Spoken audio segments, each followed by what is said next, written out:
This video was produced as an educational project and is not intended to provide expert information. Always consult manufacturer's information and qualified professionals before attempting to service your biomedical equipment. Always follow safety warnings. Surgical light sources are used during surgery to illuminate an area. Light is delivered through a fiber optic cable to a surgical light such as a headlamp or an endoscopic light. To operate the device, first ensure that the unit is plugged into the wall and any secondary switches are turned on. Next, rotate the lever that is to the right of the light output clockwise to open the aperture. Then insert the fiber optic cable and ensure the brightness is set to the lowest setting. Once the machine is functioning, do not look directly at the light source or the end of the fiber optic cable. Then turn the device on with the switch or button on the front of the unit. After several seconds, light should be seen from the end of the light source.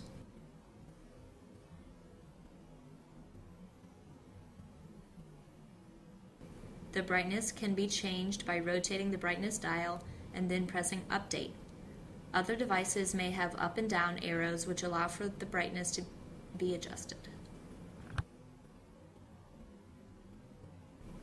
This is an example of a surgical light source with the outer casing removed. The yellow arrow points to the bulb unit, the red arrow points to the power unit, the blue arrow points to the fan, the green arrow points to the fiber optic cable. If the device will not turn on, it is possible that a fuse is blown. A blown fuse may also be referred to as a broken fuse or a melted fuse. A fuse is used to protect the device from higher current than normal. A fuse is commonly made with a thin piece of metal surrounded by a glass tube. When the current is higher than normal, the metal melts and breaks, protecting the circuit. There are two types of fuse mounts commonly found on surgical light sources. One type is external fuse holders. These are black circles on the back of the device, usually located near the power plug. These are labeled with the word fuse.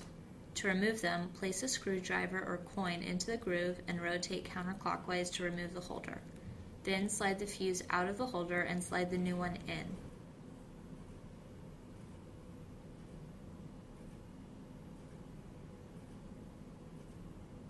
Next, reinsert the fuse holder and rotate the holder clockwise until tight.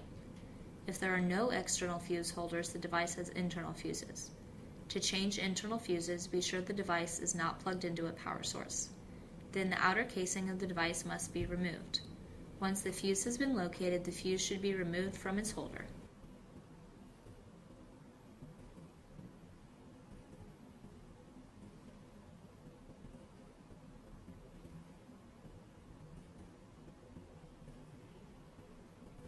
Next, the new fuse can be placed into the holder of the device.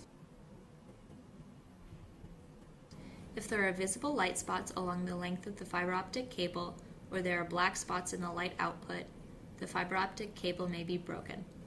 The fiber optic cable is made up of many smaller, fragile fibers. When these fibers break, light spots can be seen along the length of the cable. This can also result in dark spots in the light output. To replace the cable, firmly grasp the cable and rotate the lever clockwise that is to the right of the light output guard on the base unit. This will release the cable and the lever can be released slowly. Then hold the new cable and rotate the lever clockwise to reopen the light output guard and insert the new cable. Many manufacturers have their own unique cable heads that interface with their equipment. If the equipment is not functioning as expected, the cable head may not match the light source, so all connections should be checked. Fiber optic cables are very fragile. In order to extend the life of the cable, do not set things on top of the cable, coil the cable tightly, or make a tight bend in the cable. If the device turns on but no light is produced, the lamp may be burned out. The lamp is usually mounted in a frame with a cable connector to allow for easy replacement of the lamp unit. To replace the lamp, open the lamp compartment door. Then disconnect the lamp and lift it out of the compartment.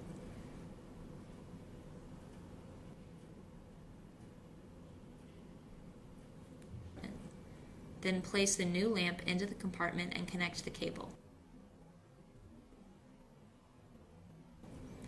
Lastly, reset the lamp hours counter by pressing the button and close the lamp compartment cover. If the device is shutting off on its own, it may be overheating. When the device turns off unexpectedly or will not turn back on, place your hand above the unit. If the unit is extremely hot, the fan may need to be cleaned. This can be determined through visual inspection. To clean the fan, use a can of compressed air to blow the dust and debris off the fan unit so it can spin freely.